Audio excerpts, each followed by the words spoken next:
Enseguida empezamos. 2 en punto, ¿ya?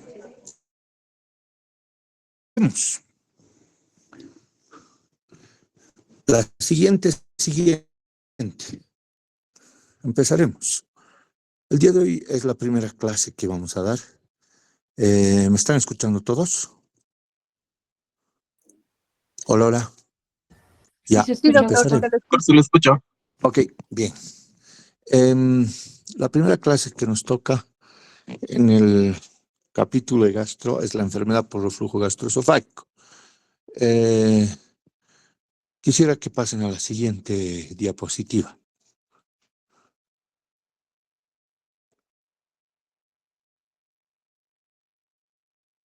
Siguiente.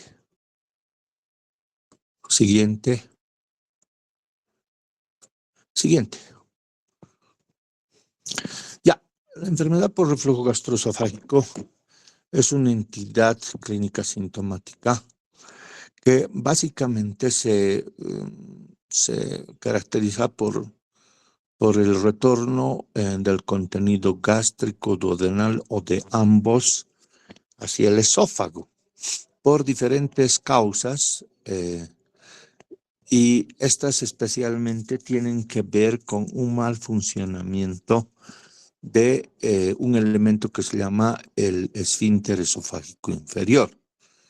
Hay que considerar dos conceptos. Uno es la regurgitación, que es uno de los síntomas más importantes, ¿no?, del reflujo. Y la regurgitación no es más que el retorno del contenido del estómago, del duodeno o de ambos, ¿no?, a la boca, pero sin estar precedido de náuseas, porque si fuera que está precedido de náuseas sería un vómito, ¿no?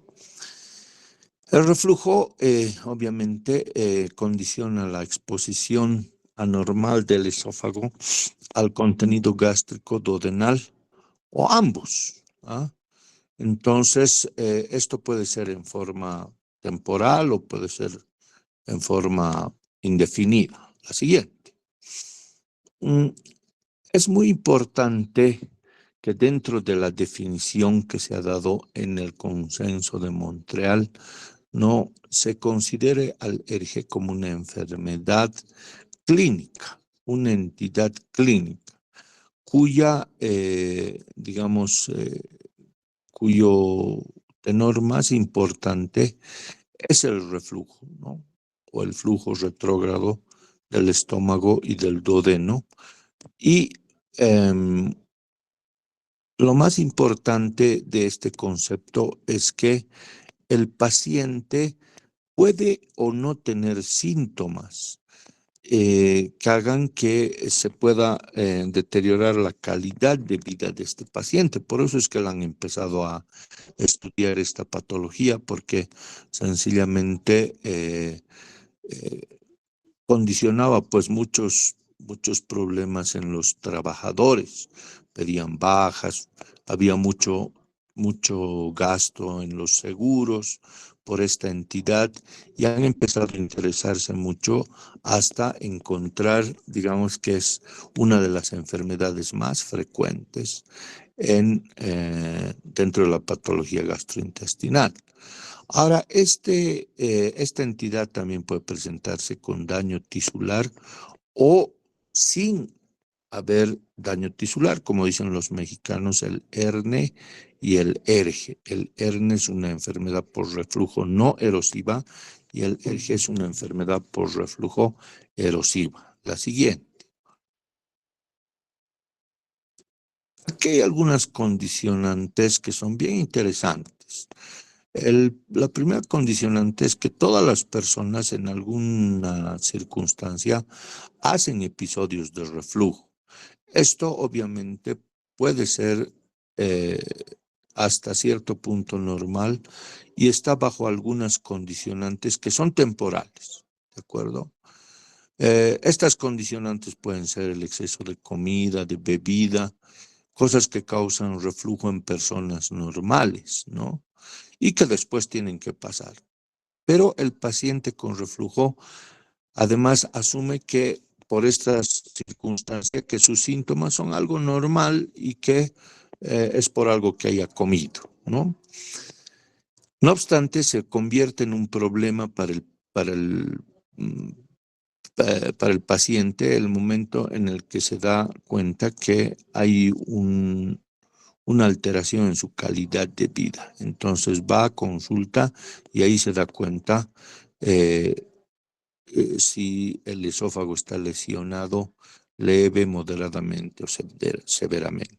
¿De acuerdo? Si hay esofagitis o no. La siguiente.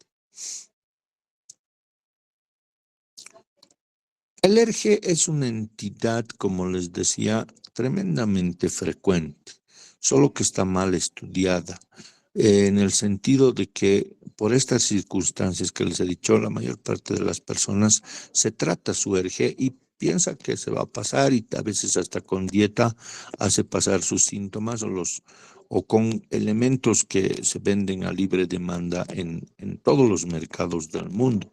El omeprazol, los antiácidos, todos estos, en todo el mundo se venden sin receta. Por eso hay tan poca cantidad de gente diagnosticada justamente pensando que esta enfermedad está subvalorada, ¿no es cierto? Pero se calcula que el 75% de la consulta de gastroenterología es por síntomas del tubo digestivo alto y 48 a 79% de los ejes además tienen una alteración eh, erosiva como es la esofagitis y que del 65 al 97% son formas leves, por eso la gente no se hace endoscopías, no se hace controles y termina, digamos, en formas severas recién acudiendo al médico. La siguiente. A la siguiente. Eso es. Aquí hay unos datos epidemiológicos que son bastante interesantes, ¿no? Nosotros no tenemos una casuística, o sea, un dato específico de cuánto tenemos, pero en Latinoamérica oscila entre el 7 y el 10%, ¿no? De los pacientes que tienen enfermedad por reflujo gastroesofágico en los diferentes capitales de los países más importantes y con datos epidemiológicos bien foliados. La siguiente, como les decía, ¿no? Del 7 al 10, 11%, ¿no? Normalmente. La siguiente. Esto es muy importante en el sentido de que las mujeres están más relacionadas con el ERGE, seguramente por condiciones dentro de estas condiciones normales,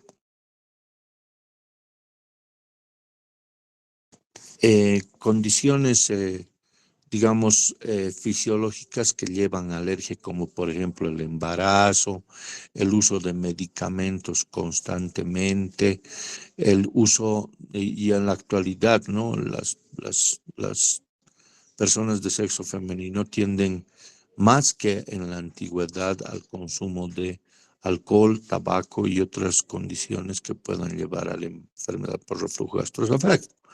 No obstante, digamos, eh, la mayor parte de estos pacientes utiliza libre demanda, como les decía, todos los antiácidos y los bloqueadores, no solo del H2, sino de la bomba de protones y en la actualidad a los bloqueadores de la bomba de potasio. A libre demanda, entonces es bien fácil hacerse pasar el síntoma, pero sin atacar la curación, digamos, esencial de la enfermedad, ¿no? Pasa que muchos de estos pacientes están así por años porque sencillamente es fácil ir a la farmacia, comprarse un omeprazol, qué sé yo, y hacerse pasar el síntoma, ¿no? Es también bien importante relacionar a los pacientes que consumen tabaco y consumen alcohol con esta enfermedad, como en otras enfermedades. La siguiente. Quiero hacerles recuerdo con esta lámina más o menos de qué se trata el esófago. No es lo que decían en el colegio, que el esófago es un tubo que conecta la boca con el estómago, sino es un verdadero órgano que propulsa y vacía, ¿no?, el alimento desde el momento en que ingresa al órgano hasta que llega al estómago. Y tiene dos esfínteres, lo que quiere decir que este es un elemento motor predominante. El primer esfínter es el esfínter esofágico superior y básicamente sirve para que la comida no ingrese a la vía respiratoria. Pero el esfínter esofágico inferior básicamente tiene la función de que el alimento no solo pase apropiadamente al estómago, sino que no retorne al esófago una vez que éste ha pasado al estómago. Y en estos pacientes este es el mecanismo que está alterado, que está deteriorado o está enfermo.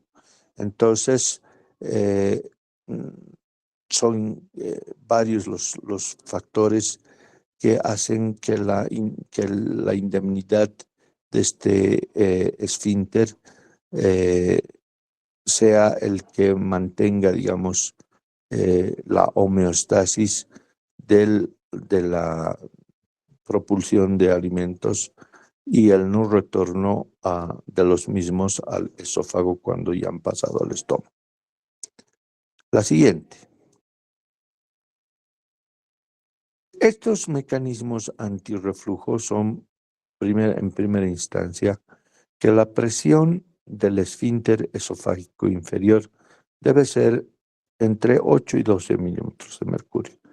La presión que ejerce el hiato no se puede medir, pero es importante y se expresa básicamente con la angulación del estómago a la manera de un globo de cumpleaños. La situación del esfínter esofágico inferior por debajo del diafragma en un segmento abdominal debe ser mayor a 2 centímetros para que no haya reflujo, ¿me entienden? Más allá de eso, el aparato ligamentario externo al esófago, como el ligamento frenoesofágico, el ligamento arqueado, los pilares del diafragma, junto con la angulación de His, hacen en la parte abdominal que digamos, mecanismos prácticos y que funcionen. El siguiente. De la misma forma, hay factores internos que protegen, ¿no? Estos son la emisión de saliva o la secreción, en este caso de saliva, 800 a 1200 ml día. Esto produce una depuración o un barrido permanente de todos los elementos que puedan quedar en el esófago. Entonces, la parte, la parte motriz se complementa con estos dos elementos, ¿no?, para poder condicionar que el esófago siempre esté vacío. La cavidad esofágica es una cavidad virtual que cuando no pasa alimento dentro de ella, no se encuentra pues abierto, sino prácticamente está aplanado de adelante hacia atrás, ¿no? El esófago tiene particularidad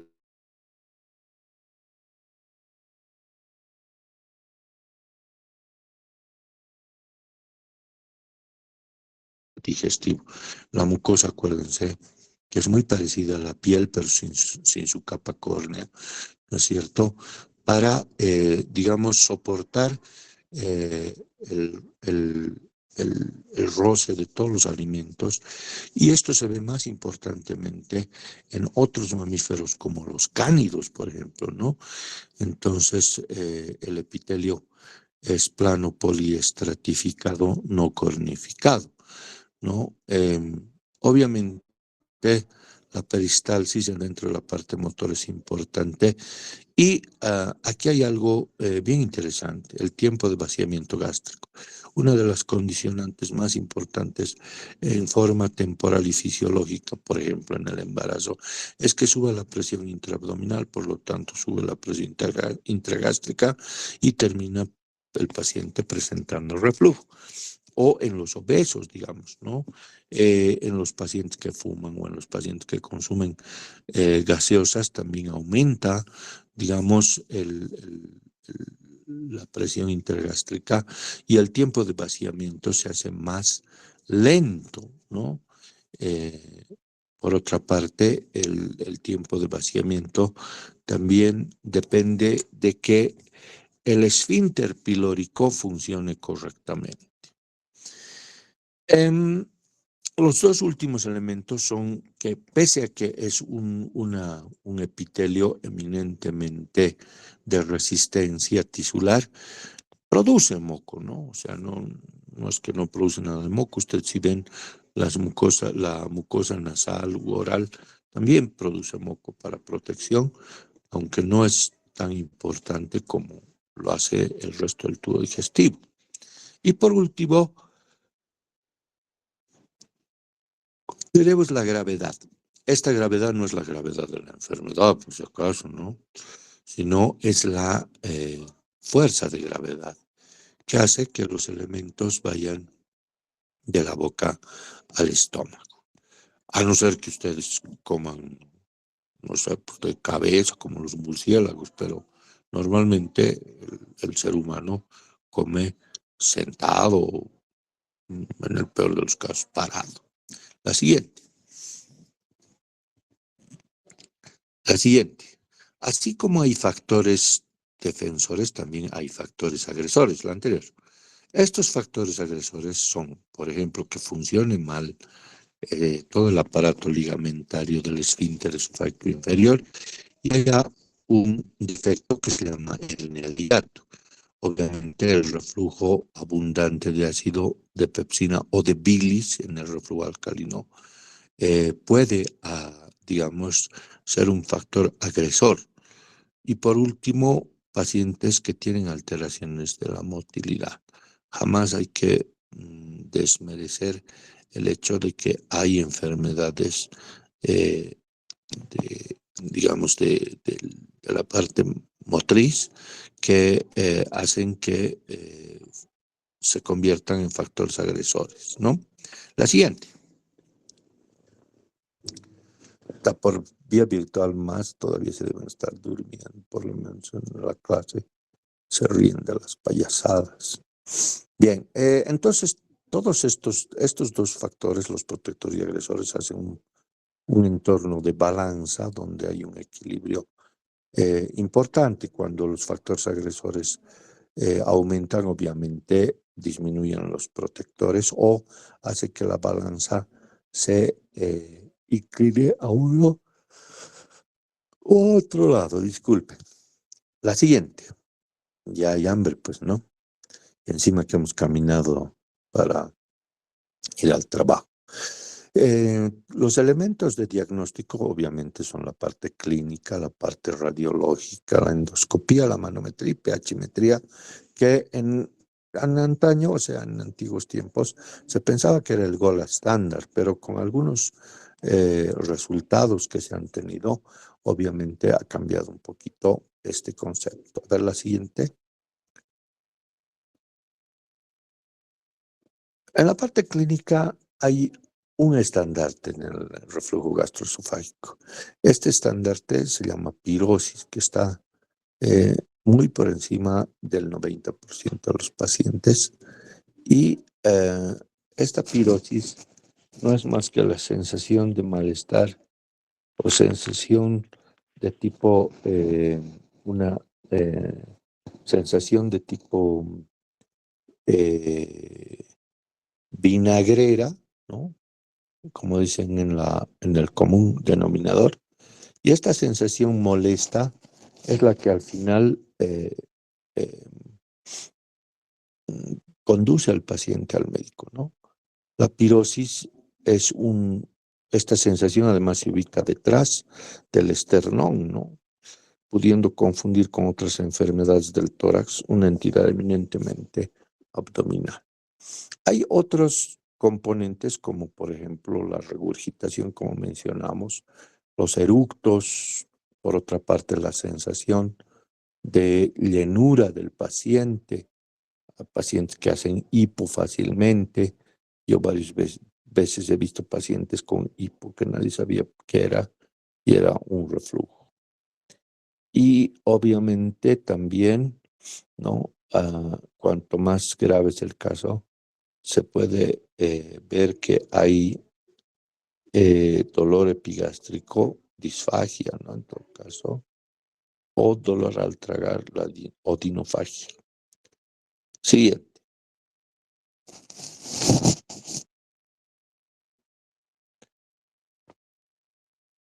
Así como hay síntomas digestivos, también hay síntomas extradigestivos por el retorno del ácido, especialmente en la noche cuando uno está durmiendo, ¿no? Y por la posición en decúbito, el ácido puede ascender no solo a la vía respiratoria alta, sino a la boca, a las fosas nasales, a los senos paranasales,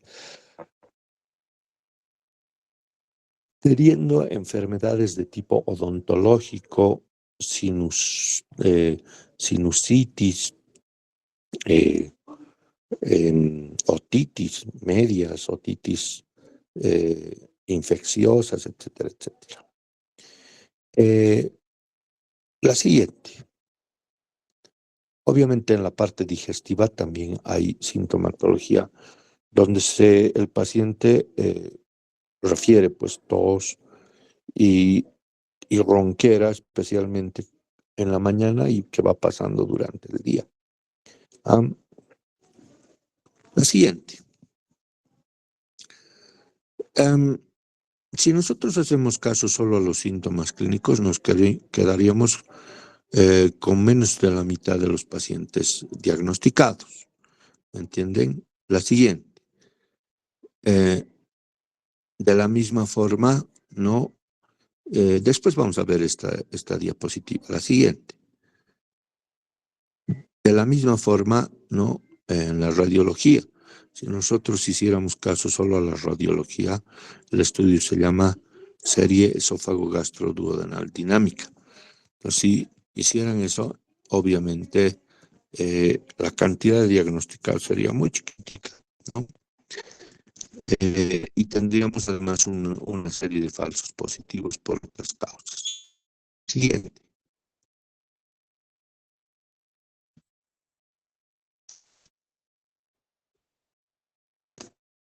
Bien, esta serie esófago-gastroduodenal está supeditada básicamente a las complicaciones, como por ejemplo la calasia, como por ejemplo, digamos, el diagnóstico diferencial de tumores, cánceres, etcétera, etcétera. La siguiente.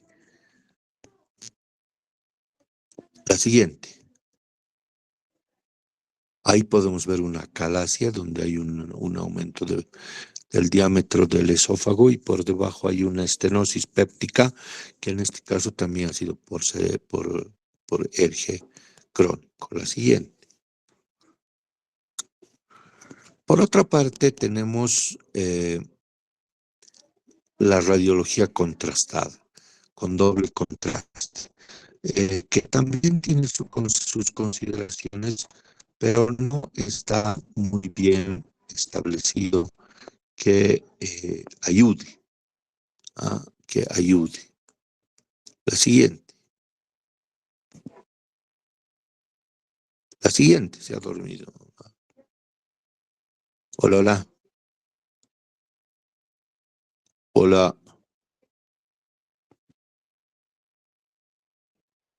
Sí, doctor, se le escucha. Sí, pero no están cambiando, pues. Ah, está en Lo la de ahora siguiente manometría. que tenemos, sí, lo siguiente el siguiente estudio que vamos a ver es la manometría y la pHmetría. La manometría es la medición de la presión del esfínter esofágico inferior y la presión del esfínter esofágico inferior es más o menos entre 10 y 12 milímetros de mercurio. Estos elementos, cuando están disminuidos, se dice que hay un reflujo gastroesofágico o una alteración de la función del esfínter esofágico inferior virado hacia el reflujo, ¿no? Porque si está más alto de 30, se dice que es acalasia, ¿no? Por otra parte, la relajación, el porcentaje de relajación para que el alimento pase del esófago al estómago, tiene que ser menor de 95. ¿Por qué tendría que subirse? Por una estenosis péptica, por ejemplo. Ah, y también es muy importante valorar el hecho de que tú puedes realizar no solo el estudio de motilidad, sino también tendrías que revisar eh, tendríamos que revisar el, la motilidad del esófago, ¿no? O sea, ustedes saben que el esófago tiene tres movimientos, dos de los cuales sirven para propulsar y vaciar, y un tercer movimiento es anómalo y son las ondas terciarias, ¿no? La siguiente, por favor.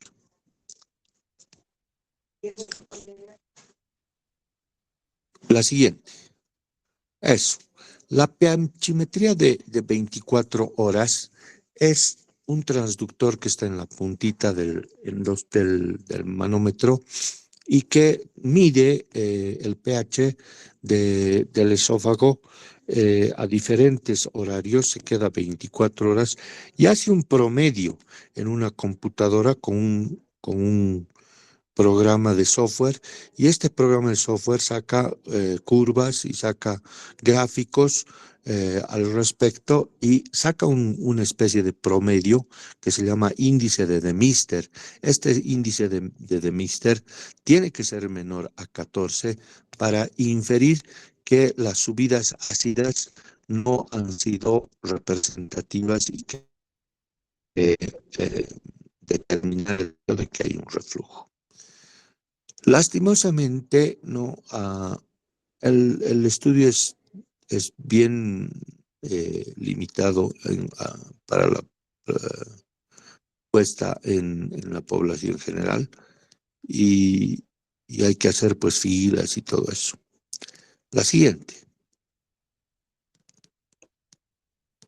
No obstante que este es el elemento más importante ya, ya la pHmetría. Entonces, doctor, ¿qué vamos a hacer? Ustedes se preguntarán. Tienen que hacer una combinación de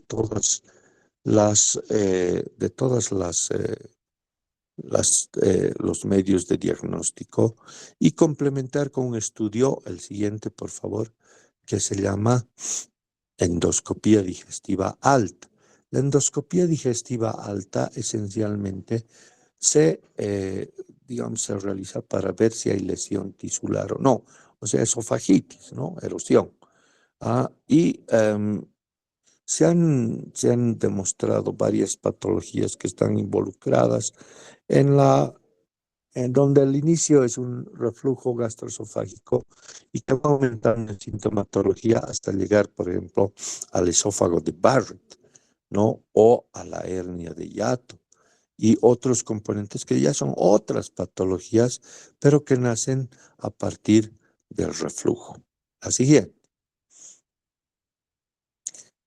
El diagnóstico endoscópico es un diagnóstico, además, que puede dar datos indirectos de que haya un reflujo o una hernia de, de- diafragmática, pues una hernia de hiato, ¿no? Entonces, en ese sentido, los sintomáticos con endoscopía negativa no quiere decir que se descarte que tengan ERG, ¿no? La siguiente. ¿Ya se han dormido? No, doctor. No, doctor. Hasta yo cuando no doy así, medio que me quiero dormir. Ya, más allá de eso, si hiciéramos caso solo a la endoscopía, también nos equivocaríamos mucho.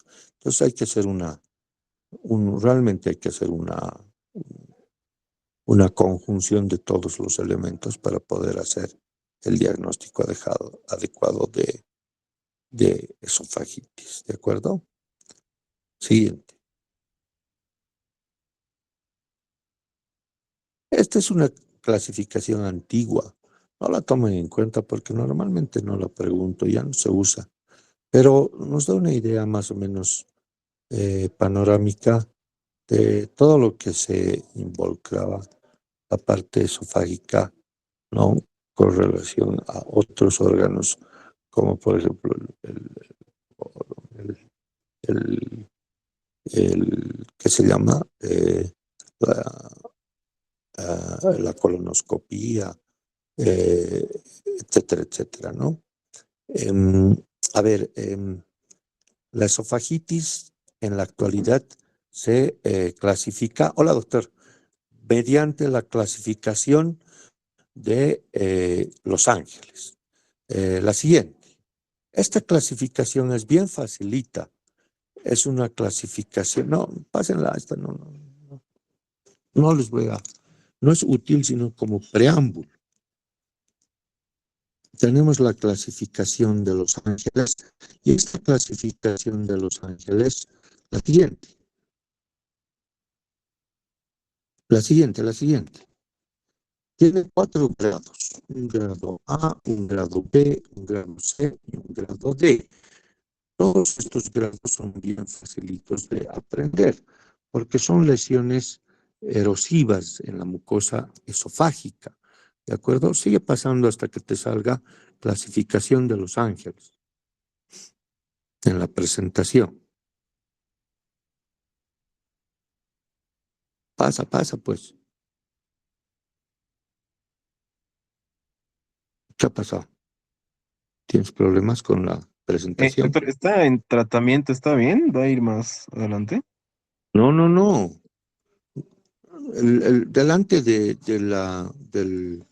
la clasificación del Savary Miller está la clasificación de Los Ángeles. Estas ¿Dónde ha diapositivas, sido? está grados A a D, dice. Ahí está, pues. Antes. Por eso, esa es. Bien, esta clasificación nos indica el grado de erosión que hay en la mucosa gástrica. El grado A es una lesión menos de 5 milímetros que afecta al epitelio esofágico nomás. El grado B, más de 5 milímetros, que puede afectar a uno de los epitelios. El grado C puede afectar a dos o a los 2 epitelios pero está supeditada a menos del 75% de la curvatura del esófago. En cambio, el grado D es más del 75% de la curvatura y son lesiones amplias y lesiones en ambos epitelios, ¿no? La siguiente. Bien, ¿cómo se trata el ERG? Es bien facilito. Todas estas cosas que están en la diapositiva tienen que seguir. Medidas mecánicas, modificación dietética, hábito social, reducción de la acidez gástrica y por último fármacos. Las medidas mecánicas, la siguiente, son básicamente el hecho de tener alimentación, o sea, buenas costumbres. La siguiente, pues, ya te has dormido. Doctor, está ahorita en medidas mecánicas. Hola. Sí, doctor. Hola. Por eso. Pero ¿por qué no pasas con, te digo, la siguiente? Ya, Las- las medidas mecánicas son las buenas costumbres de la alimentación, masticar bien, evitar comer echado o echarse después de la comida, evitar hacer movimientos bruscos o ir a correr, jugar fútbol, etcétera, etcétera, después de las comidas y evitar la presión abdominal. Esto no me imagino cómo sea, pero me imagino que tiene un tinte hasta un poco sexual. Ya, mentira. Despierten pues, ya la siguiente, ya vamos a acabar. Las medidas dietéticas son más raras todavía, más difíciles de cumplir. Bajar de peso, fraccionar las comidas, evitar la aerofagia, no fumar, evitar licor, irritantes, no irritantes como la llajua, digamos, ¿no? O sea que si ustedes no tienen relaciones sexuales más, se mueren, pues, ¿no? Porque todo te están quitando con esto. Por eso la gente no deja de tener enfermedad por reflujo gastroesofágico. Siguen, digamos, con esta enfermedad. Obviamente, después de esto, la siguiente, viene básicamente el hecho del tratamiento farmacológico. Esto es más difícil de cumplir y en la actualidad, como les digo, ya los antiácidos de contacto son menos usados, ¿no? Ahí tenemos magaldrato, tenemos sucralfato, tenemos antiácidos como el hidróxido de aluminio, etcétera, etcétera, ¿no? Los bloqueadores H2, como por ejemplo la ranitidina, que costaba tan baratito, 50 centavos, ya no se usa. Y los bloqueadores de la bomba de protones han reemplazado a todos los medicamentos porque ahora su costo es bajo y su efectividad es muy alta. No obstante, ya no son los únicos, ¿no? En la actualidad no solo hay bloqueadores de la bomba de hidrógeno, sino bloqueadores de la bomba de potasio, como el vonoprazán, por ejemplo, que no es tan nuevo, pero es de los últimos antisecretores que se están usando. La diferencia entre el vonoprazán y el omeprazol, los bloqueadores de la bomba de protones, es que los primeros, o sea, vonoprazán no es bacteriostático, en cambio, los bloqueadores de la bomba de protones, la mayoría son bacteriostáticos y se utilizan además en la erradicación del Helicobacter pylori como un componente más. Por último, los proquinéticos para vaciar rápidamente el estómago y mejorar la biodisponibilidad mecánica del esófago y del estómago, se siguen usando. Entre estos tenemos la domperidona, la metoclopramida, la mosaprida, etcétera, etcétera. La siguiente. Cuando todo esto, no, esto lo van a repasar de repente con calma, pero como todo esto no funciona, entonces la parte quirúrgica es la indicada, ¿no? Cuando el paciente es joven y tiene un reflujo muy, muy importante, cuando el paciente no puede curar su reflujo, cuando hay lesiones asociadas, como por ejemplo Barrett, etcétera, etcétera, hernia de hiato, por ejemplo, la indicación quirúrgica se hace más ostensible. No sé si tienen alguna pregunta. Esa sería la clase. No es óptimamente la mejor forma de dar clase teórica, pero no hay pues otra ahorita, ¿no? Estamos en paro. En paro, en bloqueos, ¿no? Bien. Bueno, si no habría nada más, yo me despido. Muchas gracias por la atención. Gracias, doctor. Hasta luego. Hasta luego, doctor. Hasta luego. Hasta luego, doctor. Doctor, hasta luego. Gracias, nos vemos.